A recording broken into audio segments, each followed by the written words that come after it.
Welcome, friends, to another edition of Wollf Responds. I call this one Statistics, the Real Issue. I'm going to start with the issue that isn't so real, the one we all know about. When President Trump fired the commissioner in charge of the Bureau of Labor Statistics because she had the very bad taste of issuing the statistics in the way that the Bureau normally does, letting us know what the unemployment rate is these days, how many people are out of work and looking, and so on, and adjusting the previous 2 months, which they always do because it takes more than a month or two to collect and review all the statistics. And her statistical report indicated that unemployment is worse this month than we hoped it would be. And she revised downward the employment numbers for 2 previous months. So we're now looking at a quarter of a year, which, as many economists, left wingers, right wingers, and those in the middle, had foreseen that we would be heading into a recession, into an economic decline. And the reason for it is very simple. No one knows what's happening in the economy. Mr. Trump has decided that the government is going to step in and raise and lower tariffs all over the world against every other country, going up, going down, staying the same, being temporarily suspended, being put back in, being raised again. No one can make a decision about how or where to invest money because there's too much added uncertainty on top of the normal uncertainty that always exists in markets. Mr. Trump's behavior has made that much worse. Everyone other than those he pays or those he fires, depending on his mood, knows what I've just said. It's well known among all statisticians. But there's a much more important issue than the obvious one that it isn't appropriate to fire the person who delivers the message because you don't like the message. All that Mr. Trump's firing of that unlucky woman, all that will do is mean that from now on, whoever replaces her, we will all be suspicious about what they're doing and why with the numbers. And of course, Republicans like Mr. Trump will be equally suspicious once the Democrats are back in position and they nominate or hire people for that job. So what we have is, once again, one less statistic we can look at with any confidence, and instead we have the politicized lying and faking and phony behavior that we have come to expect now in more and more aspects of what we used to call the government. But that's not the real issue. But it gives me a chance to talk with you about the real issue of statistics. All statistics are numbers about things we think are important. So we go out there, we pay people to go out there and collect the numbers. For example, how many people are out of work? We ask people. We look at information that will give us a sense of how many people are out of work and looking. That's the unemployment statistic. But as everyone knows who works in statistics, what you get depends on three things. One, how do you collect the information? For example, with unemployment, Do you trust asking people if they're working or not? Do you trust employers to give you an accurate statement? There might be all kinds of reasons why they don't want to do that. How can you be sure? So, all statistics can be debated. And by the way, all statistics are debated, including all of the unemployment statistic. I have gone to countless conferences in my life as a professor of economics where people debated statistics, including employment statistics. So, one big debate, how do you gather them? Second debate, how do you process them so you get a kind of nice number, like this month unemployment was X% bigger or smaller than last month? How you work it out, how you process the raw data is another subject about which reasonable people debate. And then third, on top of collecting the information and processing the information, there's how you interpret the information. When you hear the news reporter tell you, today unemployment went up, you're hearing an interpretation of some processed numbers that were somehow gathered. You don't know exactly how they were gathered or processed, or for that matter, interpreted. But that's still not the real issue. And it certainly is beyond anything Mr. Trump understands or has ever spoken about, not even for 1 minute, as he was firing somebody who does the statistical work. Here is the real issue. It matters what you count. Let me show you how that works. If what you look at is employment numbers, here's how the interpretation goes. If more people are working, the economy is, get ready, in good shape.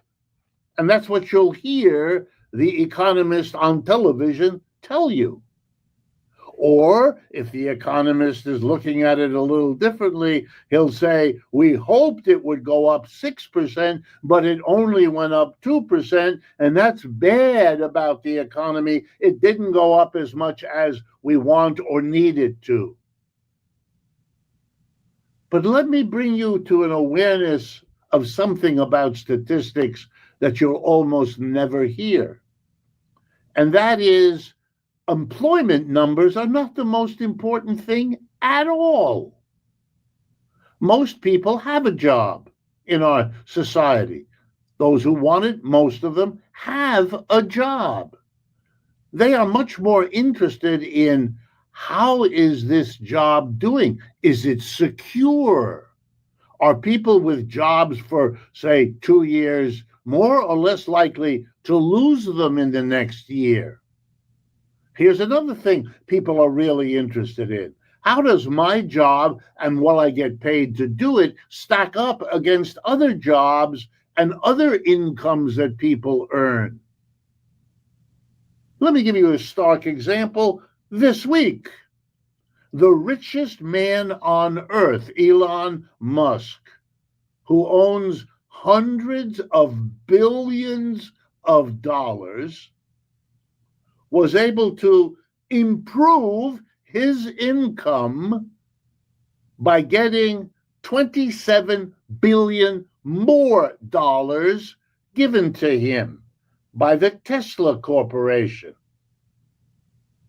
Now, if you're wondering why on earth would we live in an economy in which we know how many people don't have enough to get by, we see them on the street, we talk about them in the homeless encampments that exist in every American city, we know people need.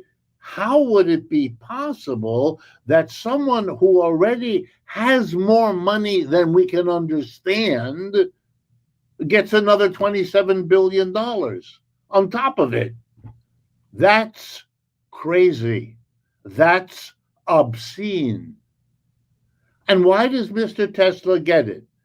because he's doing such a good job with the Tesla company. The Tesla company is running into the toilet. Its stocks are worth much less today than they were 2 months ago, 4 months ago, 6 months ago, and so on. It's a company in terrible trouble. And the whole world knows what a disaster Mr. Elon Musk made out of Twitter when he bought it. He hasn't shown that above all other uses that $27 billion could have been put to in this earth we live on, we're giving it to this man who just did an awful job on the two larger corporations he's associated with. This is nuts. You know what we need? I got it. A statistic which exists, which tells us how unequal incomes are in our society. We're much more interested in that, in who's rich and who's poor. We pay a lot of attention. It's very important to most of us to have some sense of it for ourselves, for our neighbors, for our family, for our children, and all the rest.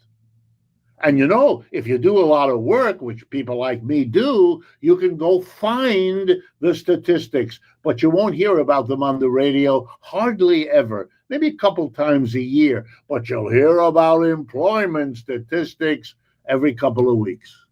What's that about? Employers are interested in how much hiring is going on. Can they fire workers and find other ones quickly? They have interests in that. And that's why we get it.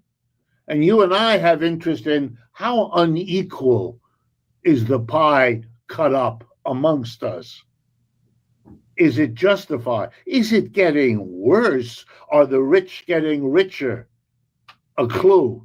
They are. And they have been for 40 years. But you don't hear very much about it. And you certainly don't get the weekly or monthly update the way you do about the unemployment statistics. No, unemployment isn't something that we put there every week or month because it's the most important. It isn't. It never was. It's useful for employers. And it's also useful not to let people know, which we could have and we should have over the last 30 years, how every month the inequality gets worse. Because, you know, most Americans understand that inequality is a fundamental problem in every society. And if that problem is getting worse in good years and bad with Republicans and Democrats, wow, then maybe there's something fundamental going on which we don't want the results of. And that's why we don't hear about the distribution of income. Are people with a college degree getting much more money than people without it? Are people with skills, and if so, what kind, getting more money? Here's an important one that people like me are really interested in. How is it going for people whose income depends on the work they do? The wage they get paid, the salary they get paid for the work they're hired to do, versus the income of people who don't get income from their labor, often because they don't do any. They get income from the property they own. If they own money, they lend it and they get interest. That's their income. If they own land, they let people use it. They get a rent. That's their income. If they have money to buy shares of stock, they make that money available to the companies whose stock they buy. They get dividends.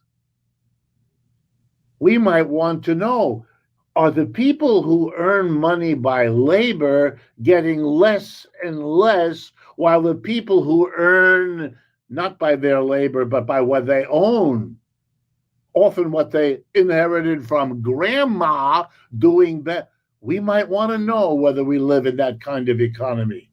By the way, it is getting worse in just that way, and that's a good reason why you don't hear about it unless people like me, and I'm not the only one, do the work, gather the numbers, process them, interpret them, so you can see that you get much better insight if you use other statistics.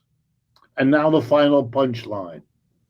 When you hear an economist say, the economy is doing real well, and then they point at some statistics, always ask yourself, are they cherry picking which statistics to look at? Are they asking the questions about the economy that you and people like you are interested in? Or are the statistics serving somebody else? Mr. Trump has had a problem in the last 6 months. Let me take that back. He's obviously had lots of problems. But one of the problems he had was he kept saying the economy's great, the economy's great. And every poll of the mass of the people in America said the economy's not very good. The economy's not.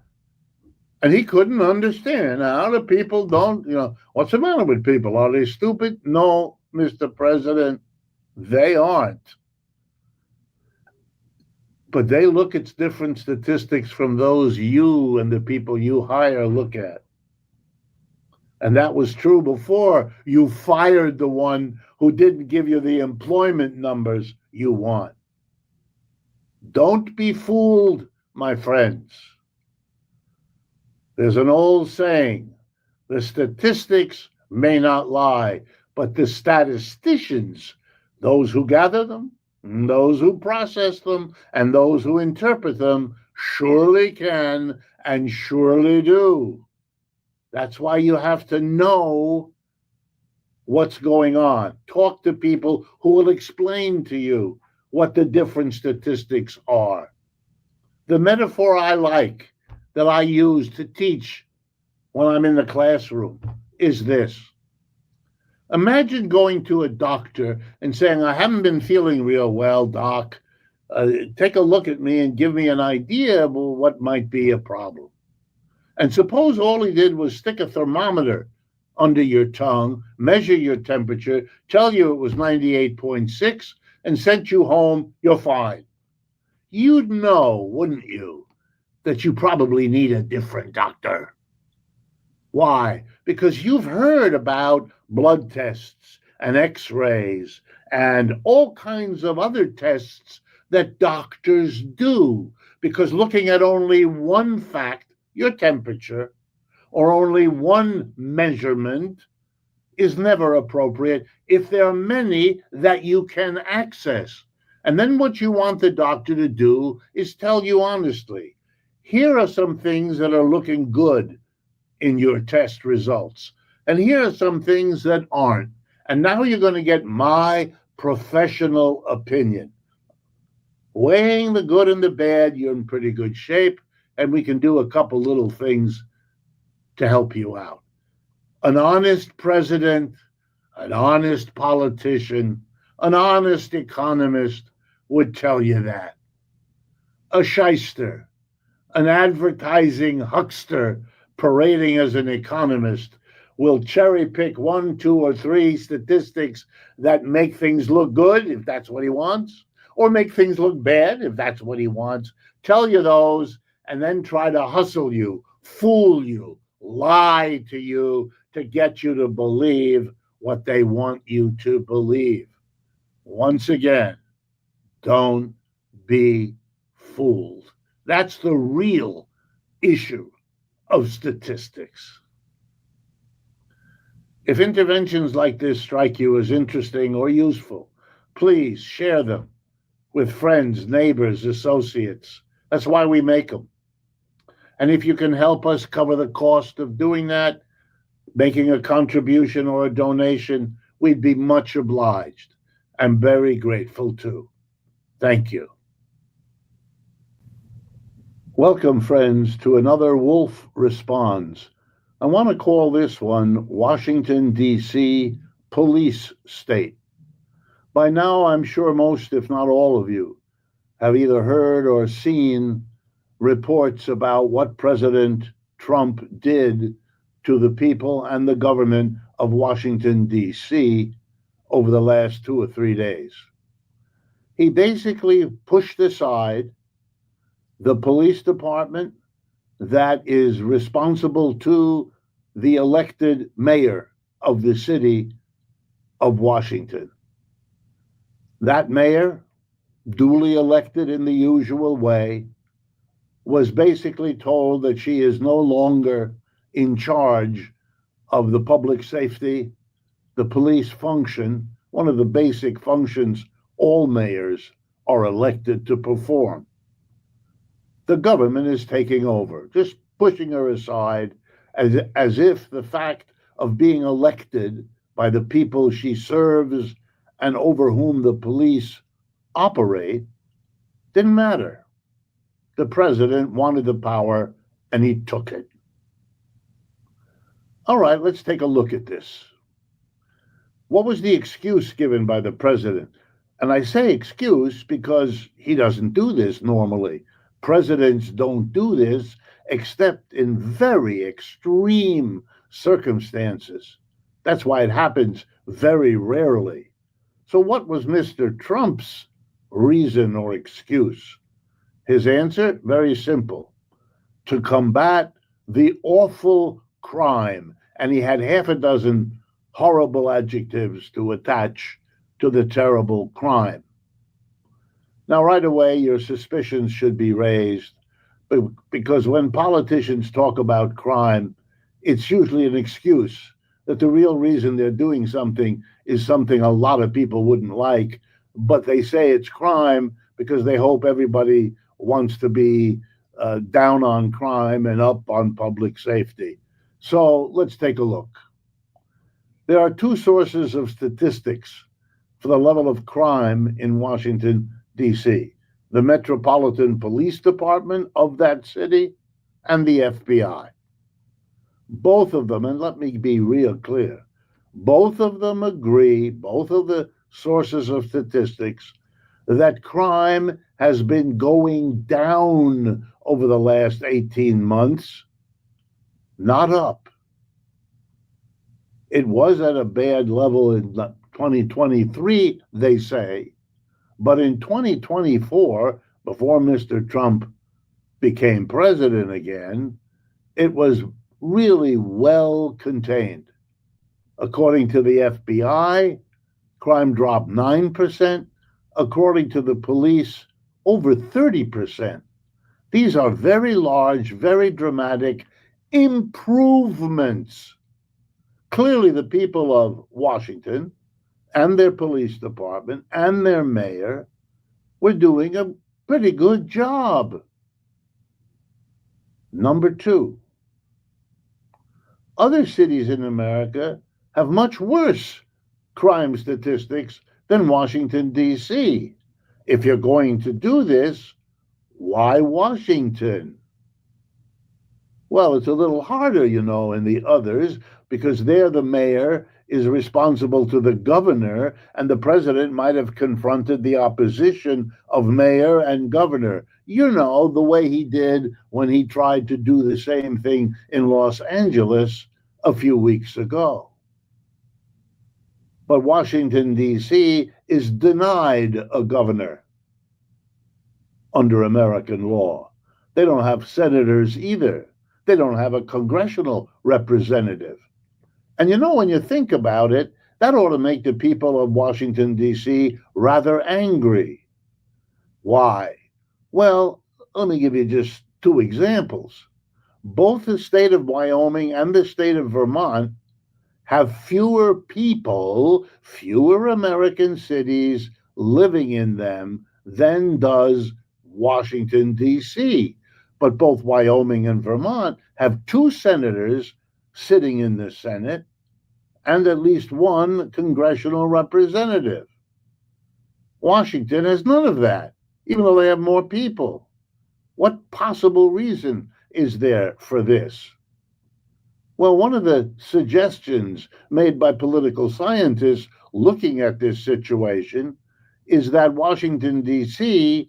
used to have a majority of Black residents and still has a very large African American community. And that probably means that if they got 2 senators and they got a representative like Vermont and Wyoming have, that those would probably be, liberal Democrats. And that's why the Congress hasn't allowed them to have the democracy we're so supposed to believe we live in. But I've just begun to look at this. I want to look at it in another way. Did the leaders of Washington, D.C. ask for the government's help? No. Have they made clear their feelings about this? Yes. Unprecedented, the mayor said. Unnecessary, many others said. Why in the world do you not sit down with the mayor of this city, with the police department, with the elected representatives, and talk about a program to develop to deal with the crime problem? That would be the normal, but this isn't about crime. This is about Mr. Trump pandering to his political base. The white president against a community's crime problem, which is presented to most Americans as if it were the community's black crime problem. So you can appeal to white supremacists, can't you? To prejudice against the North, to prejudice of all kinds. What is going on here? Why choose Washington? But now let me take it to another step, because it's a place other commentators will be afraid to go. There is something very like ICE going on here. ICE is a very dramatic idea, a whole new federal police force under the control of the president himself and a couple of people he delegates his powers to. And they are displaying rough tactics, grabbing children, grabbing women, grabbing people who have been working for decades, paying their taxes, performing all the duties of an American citizen. They don't care if you've got a record, no matter what it is, if they've got some papers on you, no matter what they are. That's why they make so many mistakes. That's why they get caught arresting the wrong people, imprisoning the wrong people, deporting the wrong people. It's a scandal. And why do I bring it up?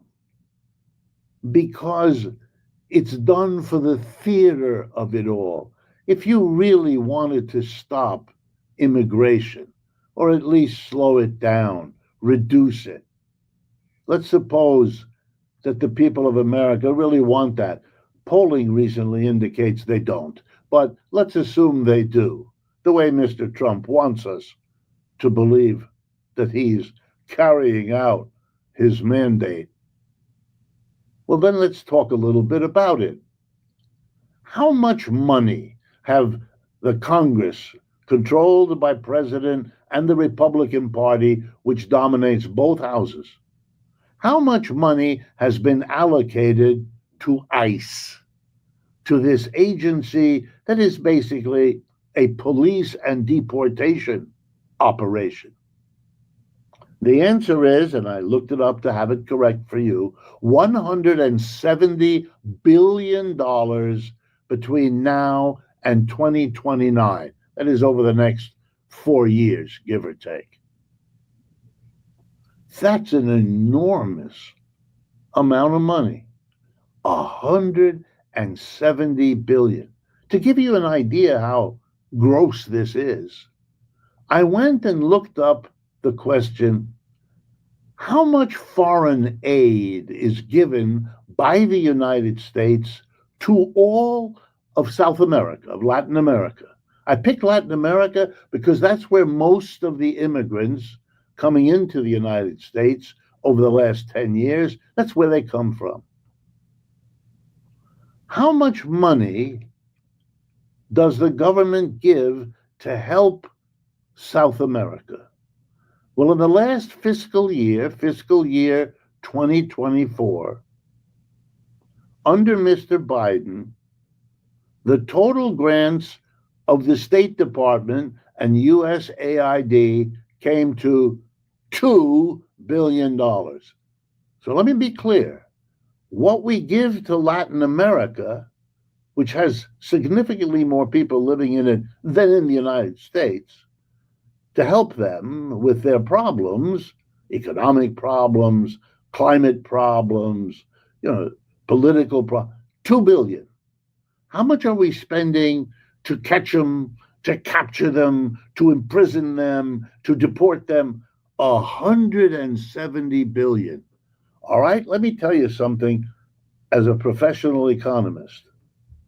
If we took half the money we're giving to ICE and made it available to those communities which send the most people to the United States as immigrants, and we know who they are. We know which countries the immigrants come from. We know exactly which countries to go to provide them with the economic supports, the jobs, the opportunities to start businesses, whatever you want, a program to help those people. They don't want to leave their country of origin, leaving behind what few possessions they have, leaving behind the culture they know, the religion they follow, the family they're linked to, the neighborhood. Come on. Nobody wants to do that unless they're under terrible pressure. And when you ask the immigrants, they tell us. They tell us either it's unsafe, there's war or bandits or that kind of problem, or it's too poor. It can't sustain people. I can't make a living on my farm, in my job. Well, as I said, half of 170 billion, that's what we're giving the ICE, half of that focused on those areas from which the immigrants mostly come, would give them a chance and a reason to stay there, which they would rather do because they have the resources, if we help them, to do that. And half of what we're now wasting on ICE, we wouldn't have to waste. It would save the government half of $170 billion. That's a lot. That's a really nice tax cut for Americans because the government wouldn't need it, because they wouldn't need to spend half of 170 billion on ICE, because the other half had actually solved the immigration problem in a much better, much more humane, as well as cheaper way. Why isn't the president talking to us about that? Why isn't the president trying to get Congress to debate it? They would have a sizable number of people right away would support that.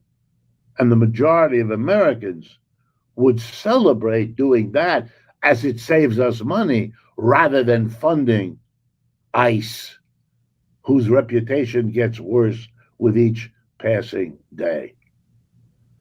ICE is a theater of Mr. Trump's to look like Mr. Tough Guy. Taking over the police of Washington is a theater of Mr. Trump trying to look like Mr. Tough Guy. Don't be fooled. This is not a solution to any problem, what he does. Real solutions like the sort I've just sketched out, and I took only 5 minutes to do it, are not what he trades in. He trades in a theater designed to get his base to keep voting with him in the hopes that what he's talking about is not the screaming BS that it actually is. If interventions on urgent topics like this strike you as useful, If there are points made here that you think it's worth friends, neighbors, representatives would benefit from thinking about, then please share this video with them in whatever way you can.